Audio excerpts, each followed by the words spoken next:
Hi, it's Matt from Tubby Tarot again. Today's video is all about deck modification. How to trim your decks, how to edge your decks, and if you wait around until the end of the video, I'm going to show you some really special stuff. I'll be back right after this.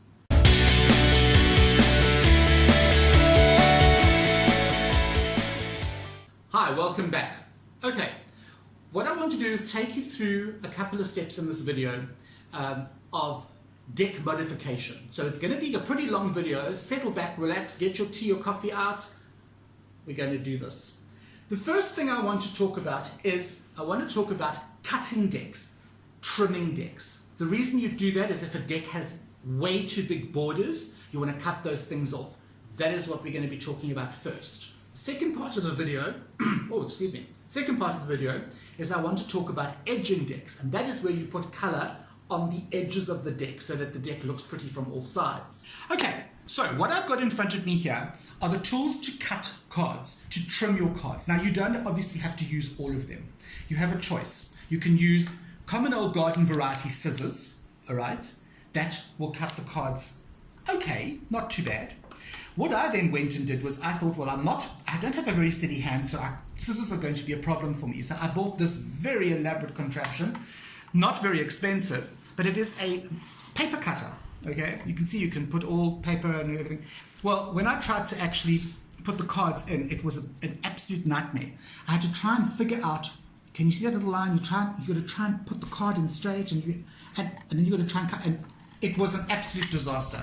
So what I do with this is I use it when I work on my Book of Shadows, and I cut out cardboard and that sort of thing. So we'll take this and we'll put it away. Okay, let's just pop that in the cupboard.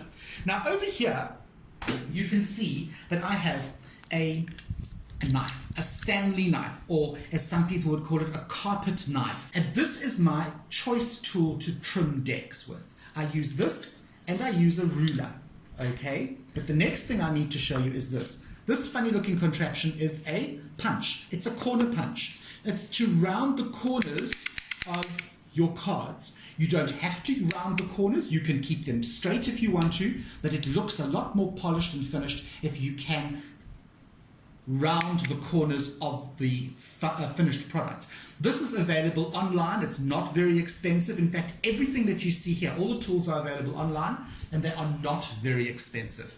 Okay, so to get you started, I would suggest you go and get yourself a really good Stanley knife and a nice solid ruler. This Stanley knife is quite expensive. It's a very professional one, but it is one that will last me forever and ever, and it's incredibly sharp. Okay, what I want to show you is I want to show you how you can cut the border off a card using scissors, because not everybody has the Stanley knife and the special cutting thing. So let's just stick to the scissors for now. What you can see is I've got two identical cards here, okay? And what we're going to do is I'm going to leave the one and I'm going to just do this one. I'm going to edge this one and trim it. Okay, so we're going to trim. You can see that what I'm doing is I'm actually trimming the inside line, all right, on this card. If you look very carefully, you can see there's an inside line, all right? So I'm trimming along the inside line. There we go. All right. That line, of course, helps me because my hand is not the steadiest. I'm elderly, as you all know, so I do have a bit of a shake. The only shake I know is a milkshake. Okay, so we're going along, and there we go. So now I've cut all these little bits. There's the border that was on that card that was irritating me. It's gone. And now the card looks like this. And you can already see it's, okay, the card is slightly smaller, but it really starts looking a lot better. You can start seeing the image popping a lot better than on this dark bordered one. Now, look, we bring in our corner cutter. And you see those little black corners. And you could leave the card like this. It doesn't look bad. But those little black corners are going to annoy me. So what I do is I take my corner cutter, I pop the card in, and hey presto, I now have a beautifully trimmed borderless card. Now really, can you honestly see the difference? Can you see how much better this looks compared to this?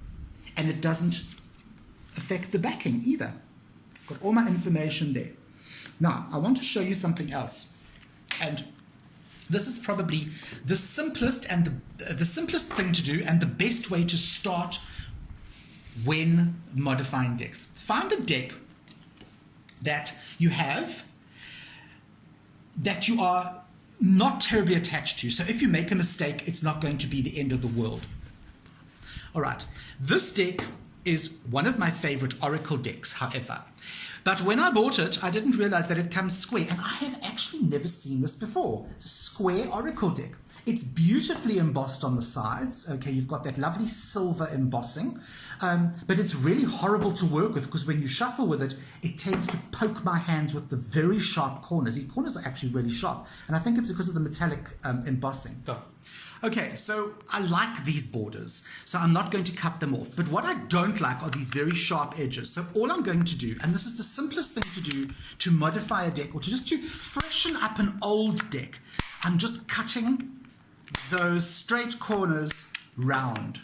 And I've done a couple of these already, so you can see, compare that card to those cards. How much more professional and more finished do these cards look? You've still got your backs. Let me show you the back of the card. It hasn't affected the back of the card at all. I'm trying to stop the light from, let's move it here. Look how beautiful that looks. Just by rounding those corners off, you have given yourself an entirely new feel to that deck. So now you might be more inspired to use it. This works particularly well when you don't have a lot of money to spend on new decks, but you have got older decks that you haven't used for a long time, and you want to perhaps rediscover the joys of tarot. Okay, all right. So that is one of the ways that you can freshen up an old deck, is by trimming decks. Now, the other thing you can do with decks is, my God, was that my dog? My dog is having a small fit in the corner.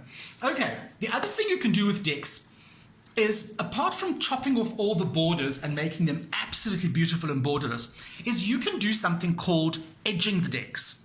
Now, there are many different ways of doing this, many different products that you can use and systems that you can use, but I want to show you the two easiest ways. The first way to do it is to use ink stamps. Okay, these are freely available all over the internet. They're not expensive. They are amazing. You can actually see, if you open them up like that, it's a little stamp. Okay, I don't want to touch it because there's a lot of ink on there, but there's a little stamp, and they come in all variety of colors. You've got the purples and the pinks and the blues, and a lovely sort of I think this is a lovely pumpkin spice. There we go, for all you pumpkin spice fans. That's actually a beautiful color. I'll show you just now. So those are really nice to use. And then there's another variety, the same thing, but this is called Brilliance, and these actually give your edges a lovely sort of coppery shine. Again, it comes in different colors. You have a pearlescent one, you have the copper, you have the Sahara sand, but these have got a shine to them. They're kind of like glitzy. All right, and I'll show you an example of that later. So you can use those.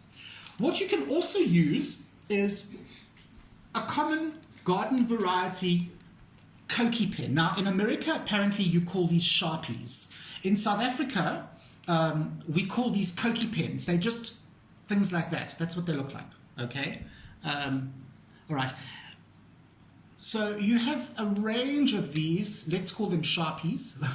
The problem with these is that they don't dry very nicely. So once you've put them onto the card and you handle your cards, the colors tend to still come off on your fingers. The other thing you can use, and I'm going to show you examples of all of these, is a highlighter. Common old highlighter that you would use in the office. Okay, you get these in all different colors. There's a yellow one, and I think I've got a whole lot here. There's a pink one, and I think I've got a green one lurking in here somewhere. There's an orange one. So they come in all different colors, all right? And the nice thing about these is that they give a very, very soft color. You do have to go over the edges of the cards and more than once with this, but it gives a beautiful soft cover. So if you want something that is, if you have a deck that is very soft and or very light, you can use these. Okay, and I'm going to show you examples of this just now. Now, the best way, one of the best ways to do coloring is by using markers, permanent markers. Okay, and I just want to see why I've got two purples together. Okay, so I have permanent markers. Here they are here. Right. They are permanent markers, so they dry instantaneously. When you are using these, make sure that you use them very quickly. Be very careful with them, because if you get the ink on the front of the card or the back of the card, it does not come off. It dries instantly and your cards will be screwed. Now, I'm going to show you the difference between one and the other. All right. One has got a round nib, let's call it, tip. And you can see on the pokey pen, on the marker, it shows you it's got a round tip. This is not ideal. You don't really want to use this, okay? Because it's really difficult, it slips and slides. But you can use it if you're very careful and you're very patient. The other Koki, or let's call it a marker, has got a beveled tip, all right? And again, you can see there it shows you a bevel tip as opposed to the round tip. The other massive clue is that one Koki is, one marker is white and one marker is yellow, which I didn't actually realize until right now. Okay, so this is the one that is preferable. For the simple fact is that you can take your card, whichever card it is, and you can run your marker along like that, and it has a large base to work on. It's not just a little round thing, it's going to do this, okay? You have a lovely, smooth way of just getting that ink onto that card. But if you make a mistake, you can't really wipe it off. Okay, the last thing I want to show you quickly is these are metallic. They're the same, they also outline, they pilot, but they're the same as the outline. They are permanent markers, but they're on the metallic markers. I thought these would be awesome to use, but the problem with this is it takes forever to dry. Can you see how messy that is? The other problem is once your cards are dry, in inverted commas, and you use them, this never really dries, it stays sticky. So I've got a gold one and a silver one, but I now just use it in my Book of Shadows to do outlines and highlight stuff and that. So I would not, you can, it's like spray paint, man. It's like spray paint, so you can shake it around. And these are really not ideal. Okay, now let me introduce you to some of the card decks that I have already done. First of all, I want to show you the difference between a marker and a stamp. Okay, so my fairy oracle has been edged with a marker, right? So we use this marker to edge, I use this marker to edge these cards. And you can see that it is a lovely dark green. It's got almost like a verdant sort of shine to it. It's a beautiful dark, very, very colorful green. Okay, please excuse my dog. He is refusing to leave the room and he is having an attack of some sort. The Robin Wood Tarot has been done in this beautiful aloe vera Versamagic stamp pad, and it has been gone over twice, and that is the green that you get. Can you see how much softer it is? I want to just I'm just going to take a couple of these. Compare those two. So one is very soft and one is very green. All right. So you decide, do you want soft or do you want sort of really hardcore, I want green, man, I want color. All right.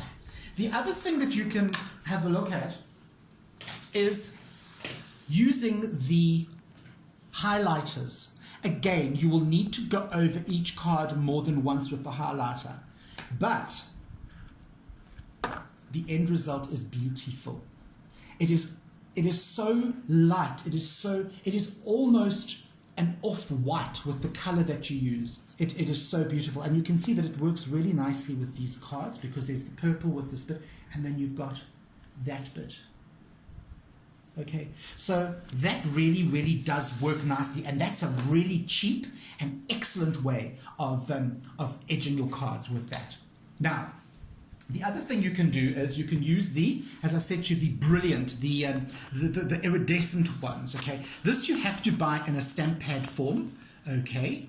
And I would suggest that you stay away from the golds and the silvers and use things like iridescent, pearlescent beige, copper, that sort of thing. It's just softer, okay? And I'm going to show you, I used the pearlescent beige on the Enchanted Map Oracle, and you can see that's what the edges came out like. I don't know if you can actually, try and get a bit closer. Can you see that sort of pearlescent shine? It's got a bit of a shine. Can you see there? Oh, there we go.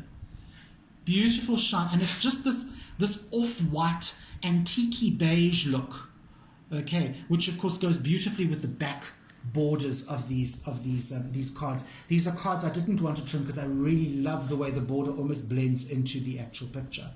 So that's another way that you can edge your cards. Now, you have to decide, do you want to do the entire, please excuse the Doreen Virtue, but they're the only angel cards I've got of hers, I swear to God.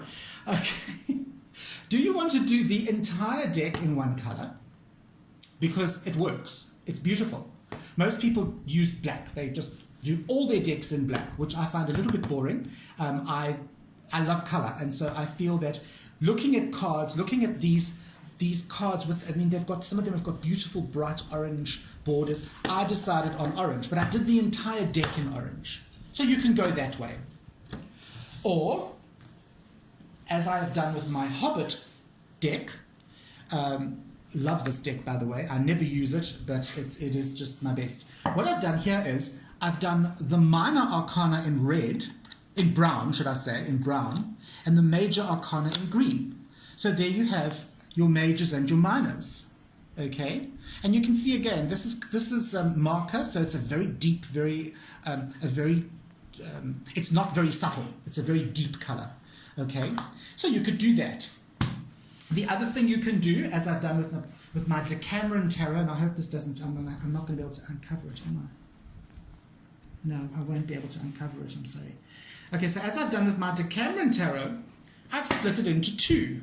I've split it into three, okay? What I've done here is I've taken two suits and the majors as well, okay? Shall we give them a quick flash? 1, 2, 3, ta-da! There we go. That's all you're getting. Sorry, guys. Until I do the review, that's all you're getting. And even then, I think I'm going to stick washi tape on all the penises.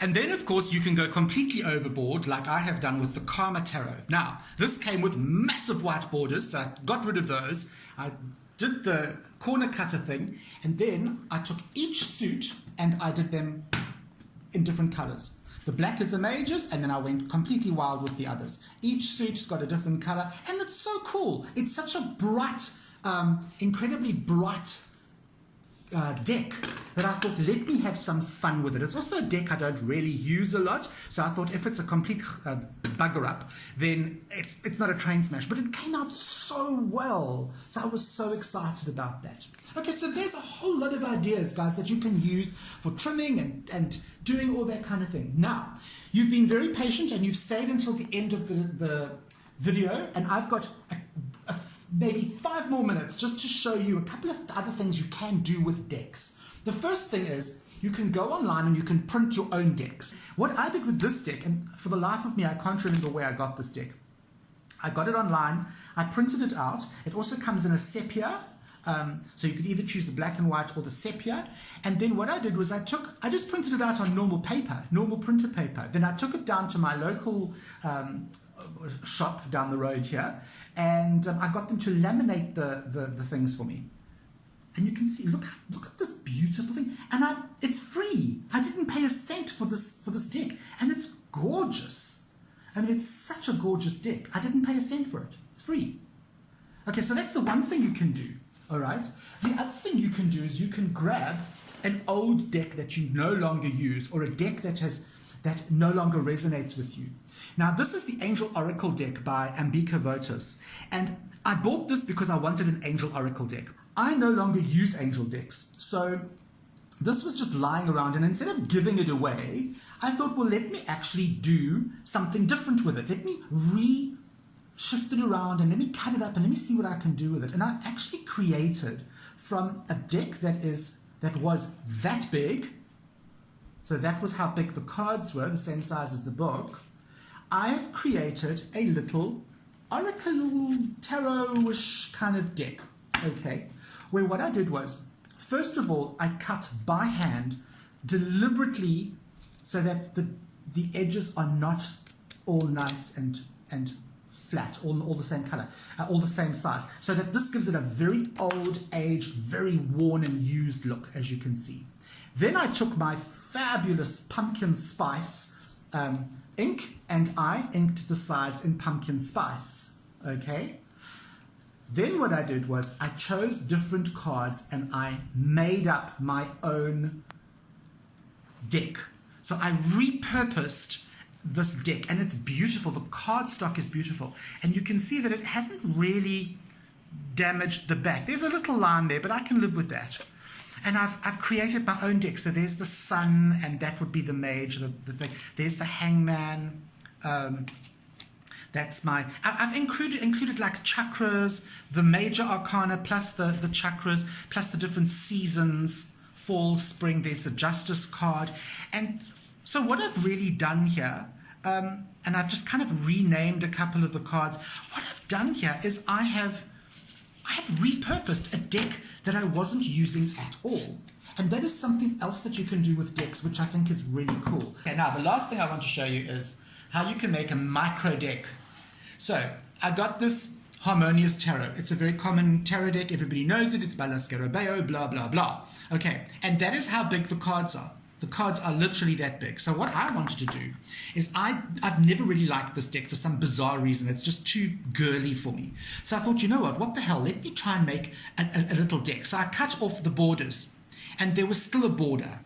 So I cut that border off, and then I thought, okay, these cards are really, really small now, because this has been suddenly all reduced.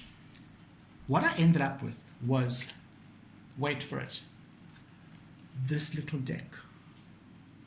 How adorbs is that? Look how tiny these are compared to a normal size deck. Look at that. Look how cute. I took all the wording off, all the names of the cards, everything came off, and I created this little micro deck. Then I went a step further and I thought, okay, you know what? I'm actually going to get 3 different color green, and I'm going to do the edges. So I've used 3 different, I've used a very light green, I've used a very dark green, and I've used a kind of intermediate avocado green.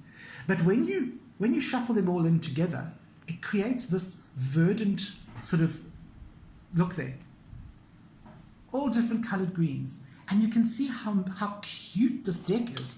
And now I actually want to use this deck because it's so cute. Again, repurposing an old deck that you never want to use, you don't connect with, repurpose it and you will connect it.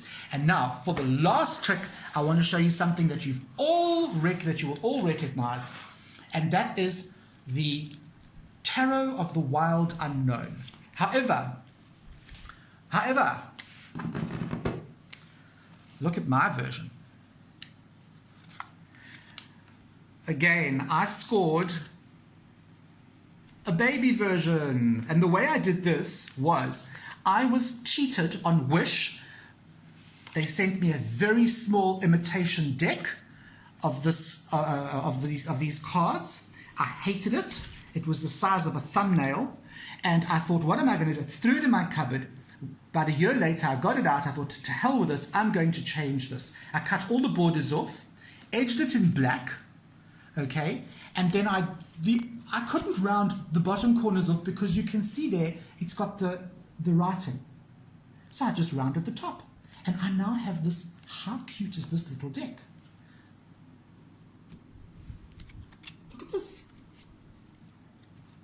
How awesome is that? Look at it. It's tiny. Look at compared to my hand. I'll put a card in my hand. Look there. How sweet is that? I don't know anybody else who's got this little micro deck like this. And again, I now want to use the thing, you know. So there we go. Okay, there. I've had you here for long enough. Thank you for being so patient. Go down, press all the buttons as usual, send me loads of love, go and subscribe, share, do your thing, you know what to do. And you know who I am? I am Matt from Tubby Tarot, and I will see you on the flip side.